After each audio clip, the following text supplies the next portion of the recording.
안녕하세요. 즐거운 이야기 속의 수학의 재미를 찾아보는 수다학입니다.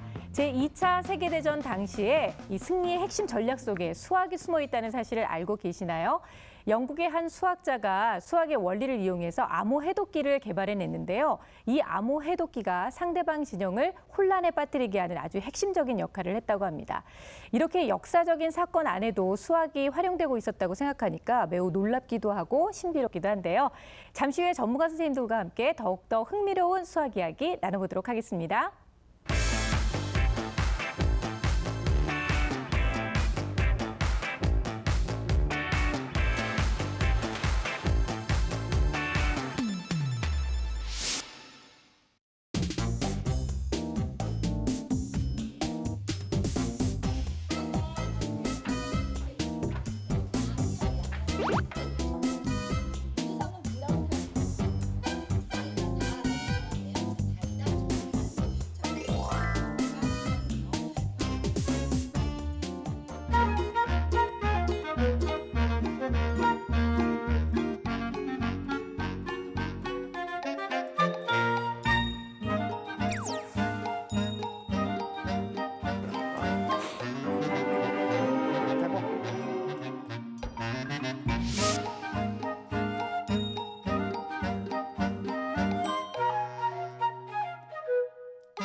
선생님의 빈자리가 정말로 그리웠어요. 김세식 선생님, 어디 다녀오셨어요? 제가 학교 선생님이지 않습니까? 그러니까 아무래도 학생들과 하는 일정 중에 빼지 못할 것들이 좀 있습니다. 그래서 학교 일들이 있어서 제가 본의 아니게 좀 빠졌습니다. 근데 태연 학생이 그래도 잘해줘서 정말 다행이더라고요. 사실 제가 빠졌을 때는 자리를 비우지 말라 그래 놓고서는 선생님이 자리를 비우셨어요. 그러게요. 얼마나 기다렸는데요. 태연 군이 어려가지고 주거니 받거니 하는 맛이 없더라고요. 아, 저렇게 얘기하시지만 제가 봤는데 저는 김희지 선생님이 그날 그 배트맨에 나오는 쪼코인 줄 알았어요.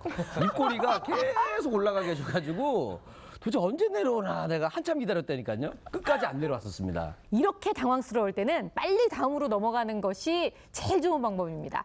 자, 다양한 직업 속에 숨어있는 수학의 원리를 찾아보는 파인드 매스 함께 할 텐데요. 민성훈 선생님께서는 쉬는 날 주로 어떤 취미 생활을 즐기고 계시죠? 저는 쉬는 날 보통 운동, 두 번째는 영화 드라마, 세 번째는 거의 음악 듣고 있어요.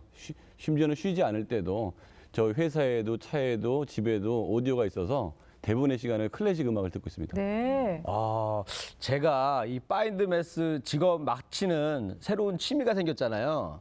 우리 민성원 소장님 얘기를 딱 들으니까 오늘의 파인드 매스 직업 제가 맞출 수 있을 것 같습니다. 아, 정말요? 왠지 음악가일 것 같은데 왜냐면 제가 또 음악하고 또 조예가 깊거든요. 초등학교 때 제가 음악 점수가 음악가였습니다. 점수가 수음이 양 가족이 가였기 때문에 음악가 맞죠? 그렇네요. 근데 음악이 참 감아끼는 쉽지 않은데 도대체 뭘 어떻게 한 거예요? 예? 잘 못하니까. 근데 음악과 관련되거나 음악가이기는 합니다만 좀 더 깊이 한번 들어가 보시겠어요? 아, 그러면 왠지 제 생각에는 이 첼로 연주가가 아닐까. 왜냐면 이 첼로 소리가 좀 졸리거든요. 수학도 좀 졸려요. 그래서 수학하고 첼로가 이 공통점이 있습니다. 그래서 첼로 연주가가 아닐까. 땡입니다. 자, 오늘 파인드 매스에서는요, 음악과 관련된 직업은 맞습니다만 그 중에서도 바로 지휘자에 대한 이야기를 해보려고 합니다. 자, 지휘자라는 직업 속에는 어떤 수학의 원리가 숨어 있는지 지금 파인드 매스에서 확인해 볼게요.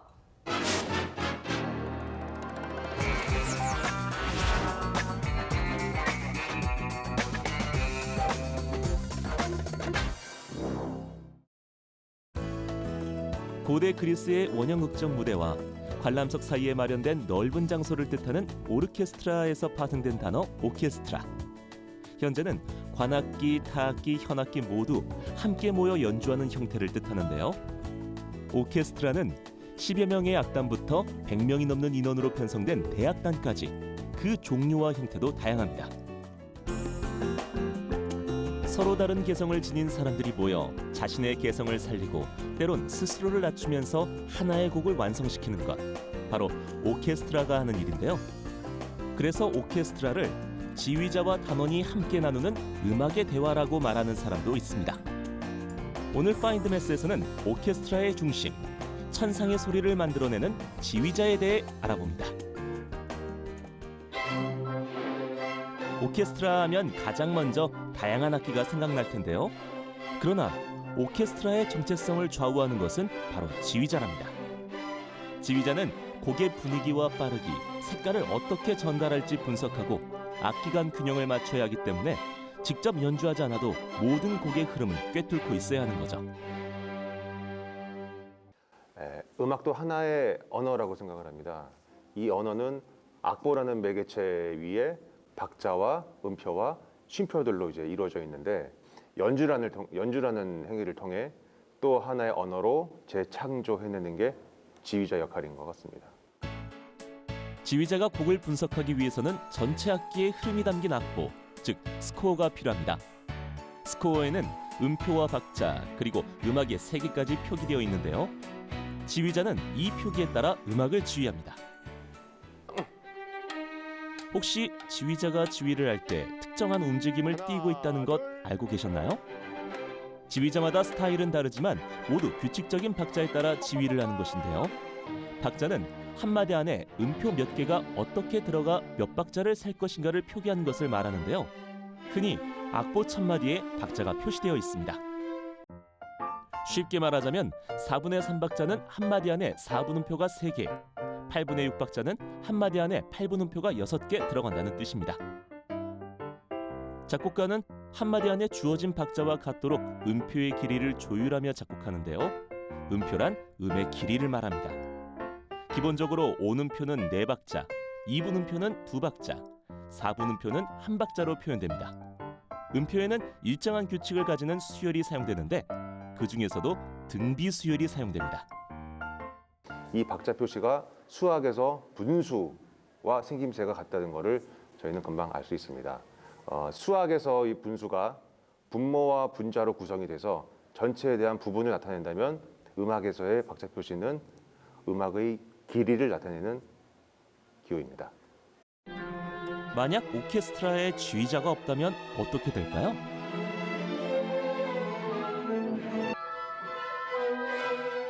각각의 박자에 맞는 악기가 연주되지 못하게 되고 결국은 하나의 선율을 이룰 수 없게 될 것입니다.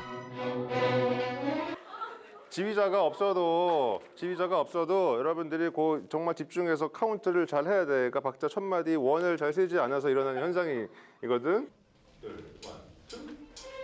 이처럼 지휘자가 가져야 할 가장 기본적인 요소에는 박자감이 포함되어 있습니다. 그렇다고 지휘자가 메트로놈처럼 박자만 맞추는 것은 아닙니다. 작품의 전체 해석을 책임지는 해석자인 거죠. 지휘자는 오케스트라라는 거대한 악기를 연주하는 사람인 것입니다. 지휘자에게 스코어의 해석은 필수인데요. 작곡가에 따라 어떤 의도로 곡을 구성하였는지가 다 다르기 때문입니다. 특히 작곡가가 곡에서 가장 강조하고 싶은 부분, 즉 클라이맥스를 어떻게 표현할지 고민하는 것도 지휘자의 몫인데요. 이 스코어를 통해서 이 곡을 쓴 작곡가의 입장이 돼보려고 합니다. 그러니까 이 작곡가가 왜 이런 곡을 이렇게 썼는지, 그래서 일단 작곡가의 입장이 되어서 학습을 하는 게 굉장히 중요하고요. 가장 중요한 기승전결, 그리고 어디가 클라이막스인지 그걸 잘 찾아서 청중들한테 잘 전달할 수 있도록. 그렇다면 과연 이 곡에서 클라이맥스가 어떻게 표현되는지 함께 들으며 확인해 볼까요?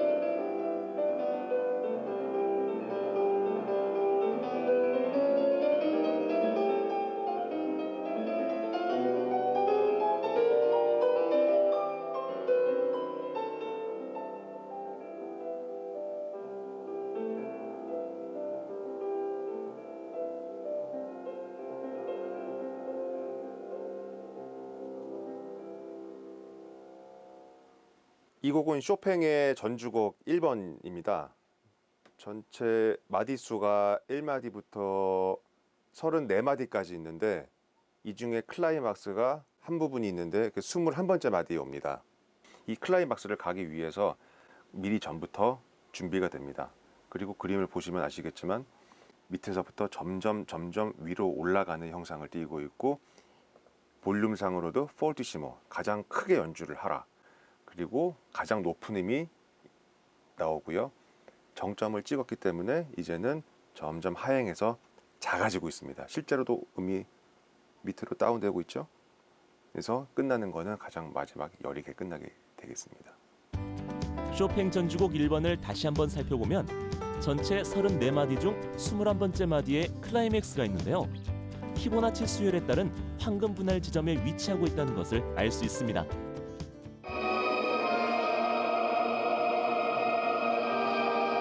이처럼 곡 속에 숨어있는 황금비와 같은 수학 원리를 찾아내어 해석하고 수학적 지식을 동원하여 음악을 표현할 때 위대한 지휘자가 탄생하는 것입니다.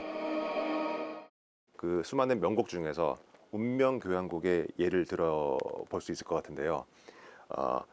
황금 비율을 따르고 있는 피보나치 수열에 보면은 233 그리고 377이라는 숫자가 지나갑니다.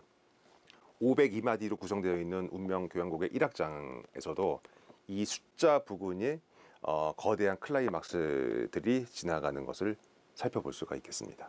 233소절을 보게 되면은 이 작게 들어오는 부분부터 엄청난 긴장감을 유지하게 되어 있습니다. 그리고 곧 이어서 전체 악기들이 나와서 매우 크게 연주를 하게 됩니다. 이 부분이 일단 첫 번째 클라이막스고요. 그 다음에 377마디 부분입니다. 예, 레터 E라고 되어 있는데요. 이 부분이 또 이 곡에서 가장 또 크게 연주되고 모든 악기들이 다 동시에 세게 연주가 되는 부분이 되겠습니다. 클라이맥스를 직접 연주해 볼까요?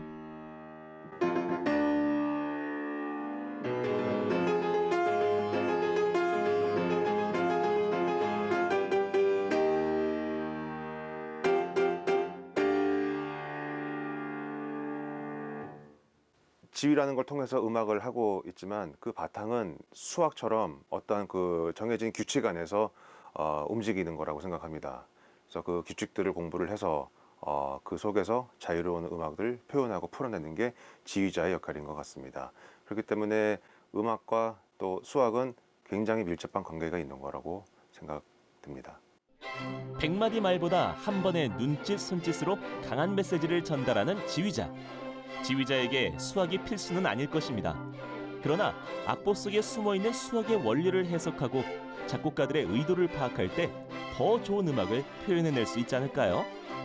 오늘의 Find the Mass, 천상의 소리를 만들어내는 지휘자를 만나봤습니다. 지휘자의 모습을 보면 항상 그냥 이렇게 좀 팔만 되게 멋있게 하면 되는 그냥 퍼포머 정도로 생각을 했는데 이게 그게 아니었네요. 곡에 대해서 분석을 하고 또 곡을 이해하려고 노력하고 거기다가 그 수많은 사람들을 다 리드한다고 생각하니까 지휘자라는 직업이 정말 멋있는 직업이구나 또 굉장히 달리 보이는 것 같은데요. 오랜만에 너무 이렇게 클래스가 높은 음악을 들으니까 귀가 호강하는 것 같아요. 좀 부담되기도 하고. 김세희 선생님 어떠셨어요? 좀 피아노 치는 모습이 정말 멋있네요. 좀 배워놓을 걸 그랬습니다.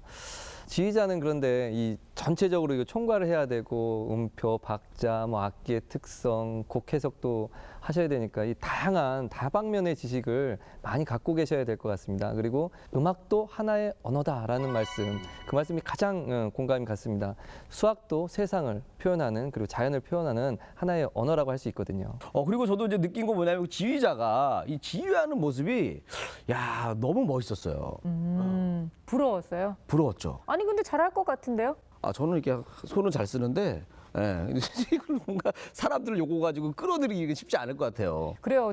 가장 놀라운 것은 음악 속에 그리고 또 이 지휘라고 하는 어떤 이 행동 속에 굉장히 많은 수학의 원리가 숨어 있다는 건데 물론 지휘자님께서 설명을 자세하게 해주시긴 했지만 눈높이를 저희한테 맞춰서 좀 쉽게 설명을 좀 해주시겠어요? 그렇죠. 지휘자가 곡 해석이 되게 중요한데 특히 많이 강조되는 부분이 클라이막스 부분이잖아요. 이때 이제 황금 비율과 피보나치 수열이 많이 적용이 되는데요. 황금 비율이라는 게 사실은 사람이 살펴봤을 때 가장 균형적이고 이상적으로 보이는 수치를 수학적으로 만든 거거든요. 1대 1.618. 그런데 이 피보나치 수열은 01을 시작으로 앞에 숫자 2개를 더해서 그 다음 숫자가 연결되는 거예요. 01 더하기 1, 11 더하기 2, 12 더하기 3, 23 더하기 5 이런 식으로 앞에 2개를 합한 게 쭉쭉쭉 연결되는 건데요. 이 피보나치 수열의 신기한 게 연결이 될수록 진행될수록 그 앞 숫자와 뒷 숫자 사이의 간격이 황금 비율을 따라가는 거예요. 점점 더. 그래서 이 악곡 같은 경우는 가장 잘 만들어진 악곡이다 이렇게 평가되는 것들이 문제들이 뭐 예를 들어서 핸델의 할렐루야 같은 경우는 전체가 94마디거든요. 근데 이 전체 마디에 1대 1.618 그 황금 비율에 해당하는 마디가 클라이막스에 해당하기 때문에 악곡에서도 그냥 자연스럽게 뭐 영감에 의해서 만든 게 아니라 이 수학적으로 이 균형과 비율과 그 매치수를 찾아서 환상적으로 들었을 때 감동을 주는 그런 음악을 만들 수 있는 거죠. 네. 우리 가요에서도 사실은 약간 황금 비율이 쓰이는 것 같아요. 그런 게 있을까요? 싸이시앱으로 강남 스타일 같은 거 봐도 그죠? 갈 때까지 가보자 의자 오빠 강남 스타일 나오잖아요.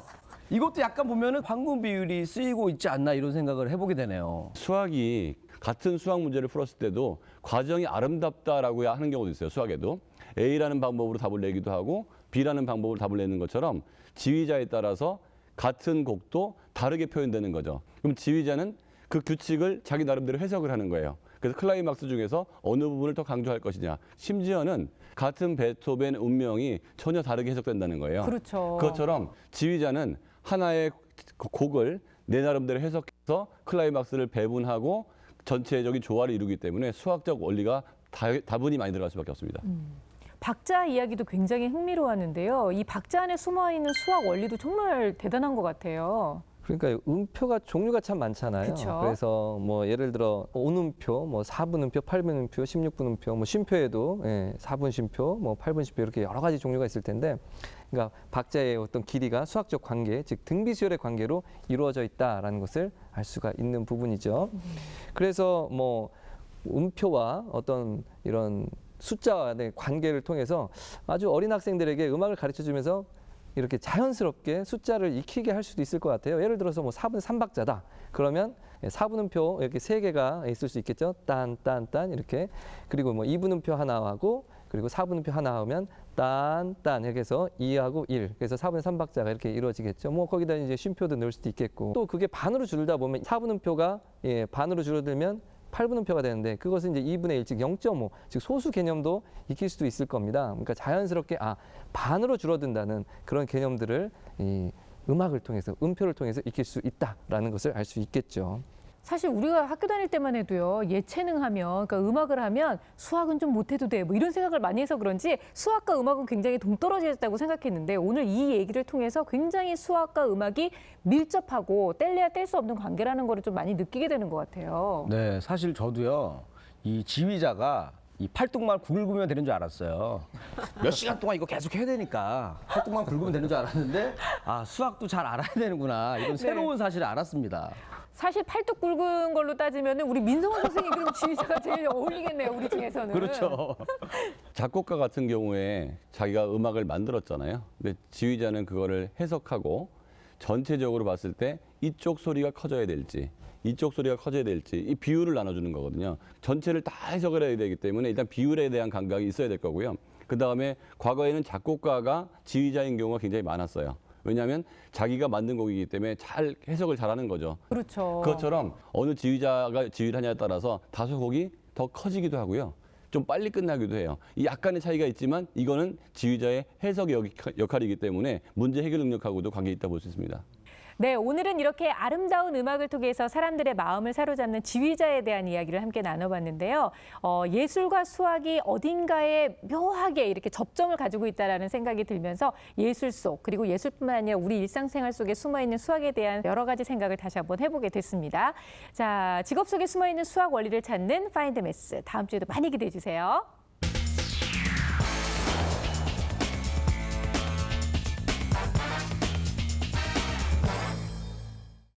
자, 이번에는 시청자 여러분께서 보내주신 정말 머리 아픈 수학 고민을 깨끗하게 해결해드리는 클리어 매스입니다. 오늘 사연은요, 중학교 3학년 딸을 두신 어머니께서 보내주신 사연인데요. 지금 현재 성적이 좀 많이 뒤처져 있는 데다가 흥미까지 잃고 있어서 앞으로 도대체 어떻게 해야 할까 어머님이 고민이 아주 많으십니다. 일단 단도직입적으로 질문을 좀 드리겠습니다. 김세희 선생님. 중3 늦습니까? 아유, 절대 늦은 시간이 아닙니다. 뭐 고등학교 1학년, 2학년, 뭐 늦게는 3학년 때 시작하는 학생들도 있습니다. 다만 중간에 이렇게 좀 포기하고 그럴 가능성이 있어서 그런 것들이 걱정되는 것이지 절대로 중3이면 늦은 시간이 아닙니다. 사실 이 정도 상태면 어떤 것부터 시작해야 될지 그게 더 막막하거든요. 어디서부터 저희가 손을 대야 할까요? 일단 도대체 얘가 왜 하위권인지, 머리가 나빠서인지, 공부를 안 해서인지, 하기 싫어서인지, 뭐 애인이 생겨서인지 이유를 찾아야 되고, 그거를 찾은 다음에 그걸 변화시키기 위하면 또 어떤 처방을 해줘야 될지, 동기부여를 시켜줘야 될지, 아니면 더 연습을 많이 시켜야 될지 찾아야 되기 때문에 그냥 단순하게 잡아내기는 쉽지 않습니다. 네, 그러면 어떻게 해서 흥미를 잃게 됐는지, 그리고 지금 현재 상태는 어떤지 그 문제점들을 직접 주인공을 만나봐서 알아보도록 하겠습니다. 오늘의 주인공 중학교 3학년 여학생 함께 만나볼게요. 화창한 평일 오후, 부엌에서 엄마와 함께 무언가를 만들고 있는 오늘의 주인공. 야, 또 열심히 또 엄마랑 이렇게 또 음식을 만드네요. 우리 희수가 파티시에가 되는 게 꿈이래요. 근데 어머니께서 저렇게 또 집에서 직접 해볼 수 있게 해주셔서 참 좋네요. 알콩달콩 다정한 모습이 정말 보기 좋은데요. 희순이는 어떤 수학 고민을 갖고 있을까요? 이제 좀 있으면 이제 지금이 현재 중3이라서 고등학교도 올라가고 이제 수능도 봐야 되는데 수학을 너무 손을 놔가지고 어떻게 해야 될지 고민입니다. 지금 현재. 야, 손을 놨을 정도면은 정말 어머니가 걱정이 이만저만이 아니시겠는데요? 어떻게 보면 네, 저 시간에 지금 수학 공부를 좀 했으면 하는데 아니 그리고 원래 이렇게 그 빵 만들거나 과자 만들거나 그럴 때요 계량컵들 많이 쓰잖아요. 그거 되게 중요하지 않나요? 공부보다는 요리가 좋다는 희수 때문에 걱정이 이만저만이 아니라는데요. 파티시하고는 수학하고 조금 많이 틀리지 않을까 생각을 했는데 그래도 파티시하면 무슨 정량도 있을 것이고 뭐 계산하는 것도 있을 그게 또 다 맞아야지 이쁜 게 나오는 거니까 아무래도 수학하고도 조금 연관이 있을 거라는 생각은 지금 좀 들거든요. 한 컵 넣었어요 정확하게? 네, 넣었어요. 이거 똑같이 맞춰서 해야 되는 거 아니야? 아, 그거 대충 넣으면 돼요. 대충 넣으면 되는 거야? 네. 확실해? 아, 대충 눈으로 가면 돼요. 그래? 그렇게 해도 돼? 아주 자신만만해요. 대충 하면 돼요. 이렇게 얘기하는데 많이 해봤나 봐요. 희수는 정말 꿈과 관계가 없다고 생각해서 수학 공부와 담을 쌓은 걸까요? 수학은 그렇게 상관없을 것 같아서 파티시랑은 딱히 연관을 안 했어요. 수학은 수학이요, 제빵은 제빵이라는 희수. 굳이 수학을 몰라도 맛있는 빵을 만들 수 있다는 게 희수의 생각이었는데요. 중이야, 이리 와봐. 이리 와봐. 다 완성된 빵을 동생과 함께 나눠 먹는 희수. 강아지하고 장난치지 말고 빨리 먹어. 네. 빨리 먹고 공부해야지. 네. 그래도 우리 희수가 엄마가 뭐라고 얘기하면 진짜 대답은 정말 잘하는 것 같아요. 고분고분. 빨리 가서 노트북 들고 가서 인간 빨리 해. 빨리 그만 먹어. 다 먹었네 이제. 더 이상 그래서 먹어. 대답은 하는데 엉덩이를 들고 일어나지는 않네요. 공부를 하라는 엄마의 말은 뒷전. 세워라 내워라 느긋한 모습의 희수. 빨리 마시라고요. 공부 좀 스스로 좀 했으면 좋겠는데 안 하니까 좀 공부 좀 스스로 해라 이런 말을 좀 많이 하는 편이죠. 그래 하긴 중3 정도 되면 부모님들이 제일 바라는 게 그거죠. 스스로 좀 하려고 하는 모습. 인터넷 강의를 이제 시작하는데 집중을 크게 하는 것 같지는 않아요. 얼굴 표정이. 학원에 다니지 않는 희수. 인터넷 강의를 들으며 공부를 하고 있었는데요. 그런데 갑자기 휴대폰을 꺼내는 희수. 공부를 시작한 지 10분도 채 지나지 않았는데 저절로 휴대폰에 손이. 이거 스마트폰인데 또 뭐 하려고 그러죠? 아, 만화를 또 저렇게 또. 인터넷 강의는 뒷전. 휴대폰 삼매경에 빠진 희수. 공부할 때와는 사뭇 다른 모습인데요. 그래서 뭐하냐. 엄마 공부하랬잖아. 엄마가 얻어 치우지도 않네요. 그래서 그만 좀 봐. 엄마 공부하랬지? 그만 봐. 빨리 인강해. 뽑으면 혼난다. 알았어요. 집중해서 봐. 희수가 인터넷 강의에 집중할 수 없었던 이유는 따로 있었는데요. 이해가 잘 안 돼요. 그게 말이 빠르고 이제 좀 학교에서 이해가 안 되는데 강의를 들으니까 거의 이해도 안 되고 이제 좀 어렵죠. 그 희수가 하려고는 하는데 자기 수준하고 너무 안 맞다 보니까 자기가 수학을 좀 포기하게 되더라고요. 그래서 자기 수준에 좀 맞게 이렇게 하면은 잘 머릿속에 들어올 것 같은데 학교에서도 자기가 이제 잘 머리 수준이 좀 안 맞다 보니까 이게 이해력이 좀 떨어지는 것 같더라고요. 그래서 인터넷 강의를 들으며 공부를 하고 있지만 성적이 전혀 오르지 않아 고민이라는 희수. 때문에 인터넷 강의마저 점점 더 듣기 싫어졌다고 하는데요. 하지만 엄마의 성화에 다시 인터넷 강의를 듣는 희수. 공부를 하고 있는 것 같지 않아요. 아니, 왠지 유체 이탈이 지금 벌어지고 있는 것 같은. 문제삼은 B라고 표현하기로 했어. B를 2번 곱한다. 그런데 인터넷 강의를 듣는 건지 TV를 보는 건지 전혀 집중을 하지 못하는 모습인데요. 근데 일단 보면은 인강 띄워놓고 옆에 뭐 노트도 없고 연필도 없는 것 같고. 필기도구는커녕 공부할 때 꼭 필요한 문제집조차 없는 상황. 게다가 그 흔한 수학 문제집도 심지어 교과서도 없는 희수의 책상. 정말 황량하기 그지없는데요. 또 핸드폰 만지는데요. 야, 좀 심각한데요. 희수가 수학 공부를 피하는 이유가 따로 있는 건 아닐까 직접 물어봤습니다. 희수양? 네? 하루에 수학 공부 얼마나 해요? 학교에서 하는 거 빼고는 잘 안 해요. 그러면 수학 공부가 언제부터 어려웠어요? 이제 초등학교 6학년 때부터 어려웠는데 그래서 그때부터 이제 수학 공부를 안 하기 시작해서 요즘은 이제 좀 따라하기도 버겁고 이해가 좀 잘 안 돼요. 초등학교 때는 수학 우등생이었다는 희수. 하지만 전개도를 비롯해 비율, 비례식이 나오기 시작하면서 수학이 점점 어렵기 시작했다는데요. 점점 수학과 담을 쌓기 시작해 지금까지 왔다는 희수. 그러니까 희수도 뭔가 언젠가부터 이게 좀 잘 내 맘대로 안 되고 있다라는 거를 지금 알고 있는 것 같아요. 그러니까 얼마나 더 답답하겠어요. 도움을 청할 데도 없고.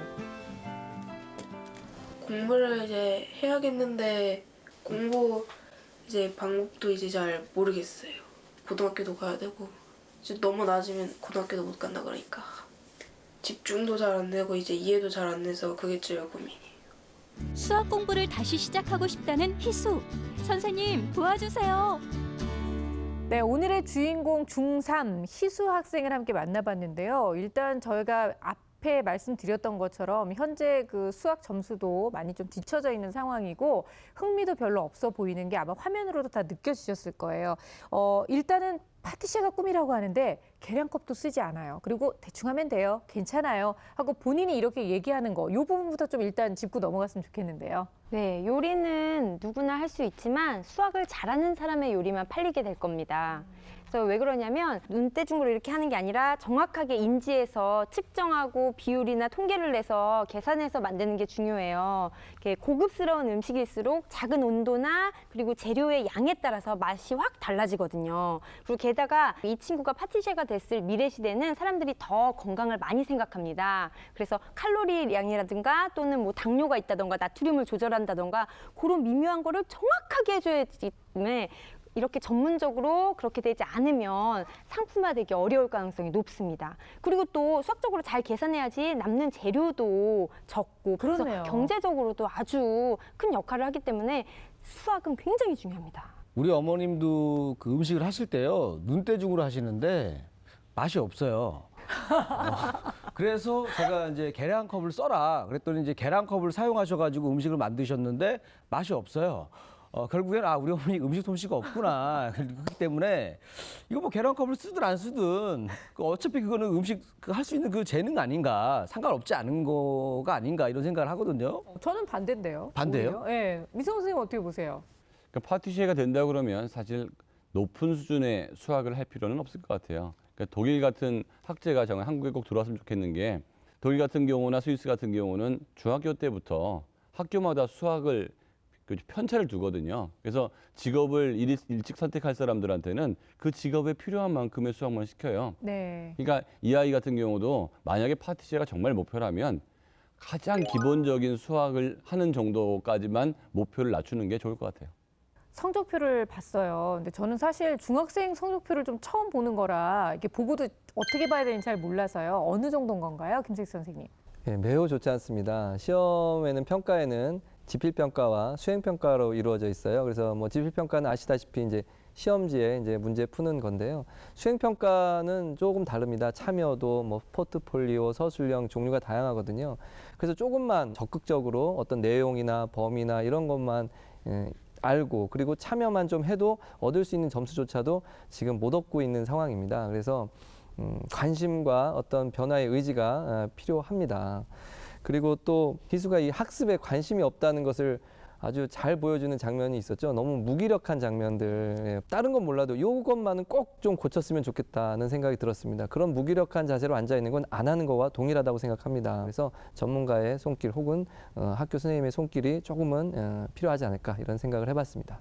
저는 사실 어머님의 그 태도가 눈에 좀 띄었는데요. 사실 아무리 어린아이라고 하더라도 뭐를 시켰는데 안 하고 딴짓하고 있는 걸 보면 엄마들 입장에서는 뭐 감시 차원에서라도 뭐 가서 야! 뭐 이렇게라도 하든지 아니면 이미 저희 집도 저 정도 애가 저렇게 있으면 가가지고는 너 뭐 하는 거야? 뭐 이러면서 얘기 한마디 할 법도 한데 제가 봤을 때는 어머님이 너무 부드러우신 것 같아요. 희수한테. 네. 그렇다고 또 갑자기 또 막 화를 내면 또 아이가 또 상처받을 수가 있으니까 약간 그 막장 드라마처럼 어머니께서 그 눈 옆에다 점 하나를 딱 붙이고 나서 돌변하시는 거죠. 갑자기 막 화도 내고 강하게 꾸짖기도 하고 그리고 점을 띄면 다시 또 부드러운 엄마로 돌아와서 같이 또 음식도 만들고 해서 좀 그렇게 하면 아이가 좀 잘하지 않을까. 네. 지금 이제 희수 상태를 보면은 중학교 3학년 지금 현재 공부 방법으로는 전혀 습득이 되고 있지 않다는 게 눈으로도 보여지고 그 문제집 푼 걸로도 다 보여지거든요. 그래서 이 친구 같은 경우는 어머니께서 초등학교 참고서나 교과서를 구비하셔서 초등학교 것부터 공부를 시키는 게 좋을 것 같습니다. 그래서 아까 말씀한 것처럼 초등학교 교육청이나 그 무료 교육 사이트에 초등학교용 인터넷 강의가 있거든요. 그래서 그 과목 위주로 초등학교 때부터 그 인강을 듣고 교과서 참고서 공부하시면 좋겠고 이제 아이와 함께 계획을 세워서 매일매일 꾸준히 이 요리하는 것만큼 공부를 지금부터는 반드시 해야 됩니다. 안 그러면 늦게 되거든요. 그래서 어머니께서는 그 계획을 지켜졌는지에 대한 점검 정도 체크리스트로 만들어서 체크해 주시는 게 좋고 그리고 중학교는요. 초등학교하고 다른 게 과목별로 선생님이 다 계시잖아요. 그분들이 이제 담임도 맡고 계시지만 안 맞는 분들도 많단 말이에요. 그분들이 교무실에 늘 상주해 계십니다. 그러니까 어머니께서 예, 그렇게 학교에 있는 과목 선생님들을 함께 상담하는 것도 추천합니다. 일단은 선생님들 세 분 모두가 지금 위기라는 거는 다 공통적으로 인정을 해주셨어요. 이제부터라도 아이에게 맞는 학습법을 찾아야 될 텐데 우리 희수양한테 좀 맞는, 희수양이 좀 편하게 느낄 수 있는 공부법 있으면 가르쳐 주세요, 선생님. 우선은 옆에서 누군가가 그 선생님이면 좋겠습니다. 선생님이 이렇게 이걸 보고 이렇게 하는 거야라는 직접적인 지도가 좀 있었으면 좋겠습니다. 희수도 수업 시간에 어떻게 하는지를 좀 보고 친구들 어떻게 하는지 좀 보고 좀 따라하는 것도 있어야 되고요. 그래서 책에 있는 뭐 쉬운 예제들을 한번 써보기도 하고 이게 무엇인지 또 알아야 되는데 우선은 아까 인강을 볼 때 보면 주변에 책이 없잖아요. 아무것도. 연습장도 없잖아요. 연필도 없고 가만히 앉아만 있었단 말이에요. 그거는 아까 말했듯이 분명히 앉아는 있지만 안 하는 거와 동일한 거예요.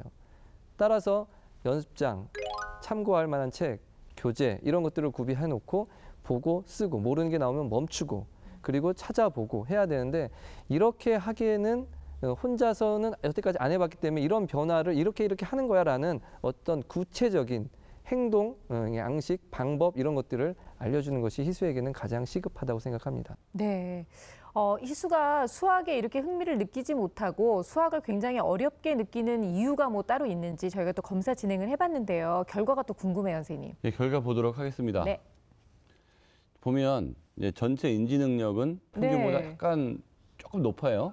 그다음에 속도나 이런 것들도 크게 문제가 되지 않아요. 그렇네요. 이걸로만 보면 그 타고난 게 나쁜 아이는 아니고요. 습관이 안 좋았다고 볼 수 있고 동기 검사를 해봤더니 학습 동기 낮음. 근데 우울짜증 불안도 낮음. 그리고 공부 전략도 낮음. 다시 말하면 공부도 하기 싫고 어떻게 하는지도 모르겠는데 기분은 나쁘지 않음. 즉 얘는 지금 무기력한 상태라고 볼 수 있는데 다만 타고난 게 괜찮고 현재 심리적으로 문제가 없기 때문에 약간의 성취가 있거나 목표의식이 생기면 의외로 결손 상태가 빨리 해소될 가능성은 있습니다. 선생님 말씀하신 대로 기본적인 기초 수학에 대한 성취감을 주면서 아이가 좀 동기를 가질 수 있도록 하면 참 좋겠다는 생각이 드는데요. 일단 희수의 지금 그 수학 실력이 어느 정도 되는지 문제풀이 과정을 통해서 선생님들 또 보셨잖아요. 예, 맞습니다. 30문제 중에 3문제 맞았습니다. 근데 문제는 이런 겁니다. 아주 기초적인 문제도 있거든요. 이 문제 중에 어려운 문제도 섞여 있는데 단순히 어떤 숫자를 대입해서 계산하는 지수의 어떤 계산, 아주 단순한 제곱이라든지 분수 계산이라든지 이런 계산에서조차도 문제가 틀렸단 말이에요. 그리고 어떤 함수에서 값을 대입해서 값이 나오는 것, 역시 곱셈 정도의 연산이라고 할 수 있는데 그런 의미조차도 몰랐다는 것은 역시나 여러 군데 기초적인 능력, 뭐 1차 방식도 못 풀었고요. 따라서 기초적인 것을 채워주면 조금은 분명히 변화가 있을 것인데 그런 것을 좀 해줘야 될 필요가 있다고 봅니다. 네. 그럼 선생님 이런 상황에서는 다시 6학년으로 돌아가야 되는 건가요? 수학을? 그리고 만약에 6학년 걸 한다면 어떤 방식으로 어떻게 시작을 해야 되는 건가요? 이 친구는 3년 전부터 손을 놨다고 하는데 저는 사실은 초등학교 4학년 거부터 공부를 하는 것을 권하고 있거든요. 그러니까 초등학교 4학년 때가 되면은 이제 분수, 소수, 합산도 나오고 이렇게 다각형이 나와요. 그리고 5학년 때 합동과 대칭 이렇게 또 나오고 6학년 때는 또 비율 그리고 건널비와 부피가 나와서 중학교 때 배우는 그 맥락, 도형이든 함수든 방정식이든 다 연결고리가 4학년 때부터 시작이 되거든요. 그래서 보면은 이제 문제집이 있는데 얇은 문제집 말고요. 좀 참고서 형식의 문제집을 그 학년별로 학기별로 구매를 하시면 굉장히 친절하게 나와 있어요. 네. 초등학교 거는. 그래서 지금 이 희수가 읽어보면 어떻게 보면 누구의 도움 받지 않더라도 술술술술 읽히게끔 굉장히 쉬운 친절한 문제집들이 있거든요. 그래서 그 문제집을 좀 해서 초등학교 4학년 피식 웃을 수도 있는데 지금 희수 자체가 요리를 파티시에가 된다고 요리를 하잖아요. 요리가 아시겠지만 얼마나 귀찮고 번거롭고 그거 부지런하지 않으면 아무도 못합니다. 그럼요. 그리고 나름대로 순서도 이렇게 잘 짜놔야지 헷갈리지 않고 만들 수 있는 게 사실은 요리거든요. 또 강아지들이 입맛이 까다로워요. 달려오잖아요. 그러니까 실력이 좀 있다는 거예요. 그래서 이 부지런한 이 근성 그리고 이 아이는 충분히 할 수 있거든요. 그래서 저는 희수를 믿고 초등학교 4학년 그 참고서형 문제집을 추천합니다. 이게 수학의 계통 과목이기 때문에 그 미리 후행은 계통에 맞춰서 하는 게 좋을 것 같고요. 예를 들면 인수분해 간다면 중3 때, 중1, 2 때 방정식이 힘들 거고 6학년 때 비례식이 힘들 거고 그러면 비례식이 이해가 잘 됐는지부터 점검을 해야 되겠죠. 그다음에 중3의 원의 선질이 이해가 잘 안 된다면 6학년 때 도형의 건널비와 부피가 잘 이해가 됐는지 만약 그게 이해가 잘 안 된다면 6학년 때부터 문제가 생긴 거예요. 그다음에 중학교 2학년 때 나오는 도형의 닮음이 문제가 된다면 5학년 때 도형의 합동과 대칭이 잘 이해가 되는지 이런 식으로 분명히 지금 문제가 있는 경우에 과거에 어느 부분에서 이해가 잘 안 되는 부분이 있거든요. 그 부분이 이해된다면 현행으로 가고 그 부분이 이해가 안 되면 과거 후행해서 충분한 시간을 갖고 다시 개념을 정리하는 게 좋을 것 같습니다. 네. 근데 사실 지난 거를 하면서 시간을 보내기에는 사실 중3이라는 그 압박감이 좀 있습니다. 그러니까 아무래도 지금 현행학습에도 신경을 좀 써야 될 것 같은데 어떻게 하면 될까요? 예, 사실 이게 큰 방법이 없습니다. 사실은 왜냐하면 기초가 워낙 부족하니까 수업 시간에 앉아서 듣는 내용들이 거의 뭐 머릿속에 안 들어올 가능성이 있습니다. 의지가 있어도 지금 앞의 내용을 모르기 때문에 저 말이 무슨 말일까 할 텐데 따라서 학습 태도라도 좀 자세를 좀 바꿔서 써보는 연습. 왜냐하면 많이 써보지 않았을 거예요. 듣고 한번 예제를 써보는 연습. 여기가 정의구나. 이 정의를 통해서 이렇게 했구나. 내용은 정확하게는 모르더라도 이게 이렇게 대입되고 요게 요 식이니까 요 숫자를 여기다 대입해서 썼구나. 이런 게 식이라고 하는 거구나. 이게 방정식이라고 하는 거구나. 저렇게 남들은 하는구나. 우선은 그런 자세부터 바꾸면 변화가 시작되지. 그리고 다 하라는 게 아니라 이거는 이렇게 하는 거구나 정도만 알아도 되거든요. 즉 한 단원의 어떤 주제에 예제 한 두서너 개 정도를 이런 정의를 통해서 이렇게 하는 거구나. 이런 것만 해도 우선은 기초를 넘어갈 수 있거든요. 그런 거 시도를 해봤으면 좋겠습니다. 후행학습을 할 때 사람들이 걱정을 하거든요. 6학년 때 1년 동안 한 걸 어떻게 할 거냐. 근데 중3 정도의 만약에 인지 능력이 평균이라고 하면요. 그 애가 6학년 걸 풀 때는 천재예요. 그렇죠. 그렇기 때문에 얘가 1년 동안 할 거를요. 한 달이면 다 할 수 있거든요. 그러니까 항상 인지 능력이라는 것은 지금 평균은 몇 년 전엔 천재. 그래서 내가 6학년 때 힘들었던 게 지금 보면 전혀 안 힘들 수가 있기 때문에 걱정 안 하셔도 됩니다. 현행 학습은요, 제가 봤을 때 일단 아무래도 교과서가 중요하잖아요. 그래서 네. 교과서 문제에서 좀 어려운 거, 좀 쉽지만 기초적인 거를 친한 친구한테 물어보는 거죠. 그래서 그 친구가 친절하게 알려주면 이해하면 되고, 그 친구도 모르면 안심을 하면 돼요. 나만 모르는 게 아니구나. 얘네들도 다 모르는데 그냥 앉아있구나 하면서 심리적 안정을 취하면 된다. 현행 학습은 이런 식으로 좀 했으면 좋겠습니다. 뭐 근데 희수한테는 좀 이런 심리적 안정감도 필요한 것 같아요. 뭐 나쁘지는 않은 것 같고요. 저는 어머님의 역할도 저희가 좀 짚어드려야 할 것 같은데요. 사실 내가 뭘 어떻게 도와줘야 되지라고 막막하게 느끼시는 분들이 굉장히 많이 계실 거라고 생각하거든요. 일단 고학년 자녀를 둔 부모님들도 좀 들으실 수 있도록 엄마의 역할 좀 알려주세요. 정말 중요합니다. 이게 어떻게 보면 가장 중요할 수도 있겠습니다. 실질적으로. 왜 네. 그러냐면 공부하는 시간과 이 스마트폰 하는 시간, 이거 정말로 분리해야 되거든요. 그래서 집안에서의 사용 규칙, 그리고 학습 계획, 하루에 어느 정도 해야 되는가, 어떤 학습 분량, 이런 거를 같이 계획을 세워도 좋고, 계획을 세운 걸 한번 점검만 해주셔도 좋고, 즉 중학생 정도 되면 어머님들이나 뭐 부모님들이 직접 지도하시기는 힘들어요. 그렇죠. 그러니까 이렇게 함께 고민해 주는 정도의 역할, 그리고 어떤 휴대폰의 어떤 관리, 그리고 건강 관리, 그 정도만 하면 됩니다. 나머지는 이제 희수의 의지, 그리고 학생들의 의지라고 보면 됩니다. 저는 현실적인 조언을 해줘야 될 필요가 있다고 보는데요. 이 아이가 파티시에가 되고 싶다 그러면 저는 진로 설계를 할 때 이 아이한테 맞는 직업의 그 실업계 학교를 정해주고 조금만 후행을 해서 기초 개념만 알고 들어가면 거기서는 그렇게 고통스럽지 않게 수학을 재밌게 할 수 있을 것 같습니다. 그래요. 지금 당장 우리 희수한테 뭐 몇 달 동안 열심히 해서 너 심화 과정까지 해보자라고 요구하는 거는 좀 무리가 될 것 같아요. 지금 현재 아이의 상태를 잘 파악하셔서 아이가 부담 갖지 않도록 시작을 좀 하셨으면 좋겠다는 생각이 들고요. 일단 무엇보다 희수가 원하는 꿈이 확실하게 있으니까요. 그 꿈을 토대로 어떻게 해서든지 수학에도 흥미를 가질 수 있도록 주변에서 많이 얘기를 해주셨으면 좋겠다는 생각이 듭니다. 자, 오늘 중학교 3학년 희수에 대한 이야기 고민 함께 나눠봤는데요. 선생님들께서 많은 얘기를 해주셨지만 정말 놓쳐서는 안 되는 전문가 선생님들의 조언 들어보죠. 결정적 한방! 네, 제 결정적 한방은 욕심입니다. 희수는 공부에 대한 욕심을 가져야 됩니다. 이 욕심은 입시로 진학하는 데도 도움을 주지만 파티셰가 돼서 음식을 만드는 데 전문성을 기르는 데도 큰 도움을 줄 것입니다. 예, 제 결정적 한방은 필요한 만큼입니다. 이 아이가 파티시에가 되고 싶어 하고요. 파티시에가 되는데 필요한 만큼의 수학이 있어요. 공학도가 되겠다는 최고의 수학을 할 게 아니라 나한테 필요한 만큼의 수학만 하게 되면 그때부터 동기도 생기고 수학이 재밌어질 겁니다. 제 결정적 한방은 마라톤입니다. 공부나 인생 모두 다 긴 호흡을 필요로 하는 겁니다. 따라서 천천히 꾸준히 해야 됩니다. 지금은 출발선상에 있는 것과 다름이 없으니 예제만이라도 꾸준히 공부해 보세요.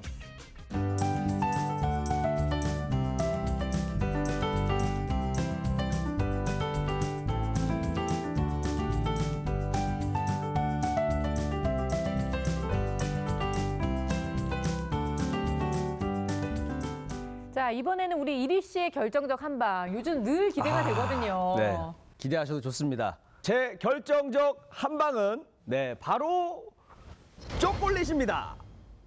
네, 이 초콜릿을 먹으면 기분이 좋아져서 뭐 공부가 잘 되기 때문이 아닐까? 요건 아니고요. 뭐냐면 이 초콜릿 하나가 나오기까지도 많은 사람들의 정성과 노력이 들어갑니다. 그래서 우리 희수 친구도 수학에 대해서 조금만 정성을 더하면 이 초콜릿처럼 달달한 수학 점수가 나오지 않을까 해서 요걸로 정했습니다. 아, 그래요. 오늘은요, 저는 그 김희진 선생님이 말씀하신 욕심을 부려라라는 말이 너무 마음에 들어요. 이렇게 아이가 늘 항상 이렇게 좀 여유 있는 아이들도 있겠지만요, 조금만 욕심을 부려주면 더 잘할 수 있다는 생각이 드는 아이들이 분명히 있거든요. 무엇보다 아이가 가지고 있는 미래의 희망과 좀 이렇게 접목시켜서 이 수학과 관련된 여러 가지 흥미를 좀 불러일으켜 주신다면 아이들에게도 큰 도움이 되지 않을까라는 생각이 들었습니다. 자, 오늘 수학은 여기까지고요. 저희는 다음 시간에 찾아오겠습니다. 감사합니다.